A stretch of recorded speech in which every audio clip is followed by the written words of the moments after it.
Think about how many times you log into something every single day. Your email, your bank, your social media. It's just muscle memory at this point. But what if I told you that the entire idea of a login is fundamentally broken? Today, we're going to dig into why our entire system for proving who we are online is failing and what could actually come next to build a real trust layer for the internet. All right, so let's start with this quote because it really gets to the heart of the problem. For decades, all of our security has been focused on access, just getting you through the front door. But we completely forgot about the much, much harder question of trust. Are you still the right person, doing the right thing, once you're already inside? So let's talk about that broken promise. The login, in every single form you can imagine, has this one huge critical vulnerability. And it's one that attackers are having a field day with every single day. Look at this. It's like a history of us trying and failing over and over again. We started with passwords, right? Well, they get stolen.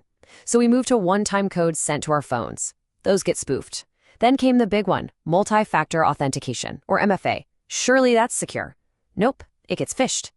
Even the latest and greatest tech, like passkeys, they still only check who you are at one specific moment in time. And the result is always the same. Once you're in, the system just blindly trusts your session, sometimes for hours or even days. And this is the part that should really worry you. The modern attacker isn't kicking down the door. They're just walking in quietly using a key they stole. They have legitimate credentials, and then they just stay. They hang out, moving around inside a supposedly trusted session where absolutely no one is watching them. The real damage isn't getting in, it's what they can do after they're in.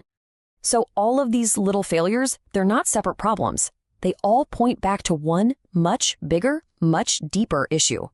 This whole broken system we've built, it's all resting on a single, incredibly dangerous assumption. And it's the idea that has powered some of the biggest, most damaging breaches we've ever seen. And there it is. This is the villain of our story right here. The idea that if we check your ID at the door one time, we can just trust you forever. It's an idea that maybe made sense 30 years ago, but in today's world, it is completely, utterly collapsing. And here's why it's falling apart. Think about it. Your banking session might be open for hours, but a malicious attack can be over in seconds. We've got AI-powered fraud now that can change its tactics way faster than any static rule can keep up with. And at the end of the day, a really clever social engineering scheme can get past any login check you throw at it. We're trying to solve a dynamic, fast-moving problem with a completely static solution. It just doesn't work. So if the whole model is broken, we can't just keep putting patches on it. We have to change the entire goal. We need to start from scratch and ask a totally different question. Now this slide, right here, this is the whole ballgame. For decades, security has been obsessed with this one question. Who are you? But that's the wrong question. The real question, the one that actually keeps you safe, is this specific thing you're trying to do trustworthy at this exact moment? It's a massive shift from proving past identity to proving present moment intent. Okay, so to answer that new question, any real solution has to have these three things. First, it has to be continuous. It's got to be checking trust with every single click, not just at the door. Second, it has to be enforceable. It's no good detecting a threat if you can't stop it in real time. And maybe most important of all, that trust has to be cryptographically provable. It has to be based on pure math, not on assumptions or wishful thinking. And that brings us to the technology that actually makes this new model possible. It's a concept called continuous trust keys, and it's a completely different way of thinking. So what exactly is a continuous cryptographic trust key, or CCTK? Well, it's not another password. It's not a new authenticator app. The best way to think about it is like a single-use, self-destructing digital keycard. It's minted for one specific action at one specific moment. This little key doesn't say who you are. It proves that what you're doing is trustworthy, right now. Let's walk through how this works, because it's a constant living loop. First, the system is always evaluating everything. Your identity signals, your behavior, all of it. Based on that, policies determine your live trust level. If your trust level is high enough for what you're trying to do, the system mints a unique CCTK for that one action. Finally, to actually perform that action, say a money transfer, you have to present that valid key. If anything looks off, no key gets issued, and the action is blocked. Simple as that. And here's the crucial thing to understand. This isn't just another product or feature. We're talking about a new foundational layer of the internet. Just like how TLS became the absolute standard for encryption, the little lock icon in your browser, and how OAuth became the standard for authorization, the goal here is for CCTK to become the standard for runtime trust. Okay, so the theory sounds great, but does this actually work in the real world?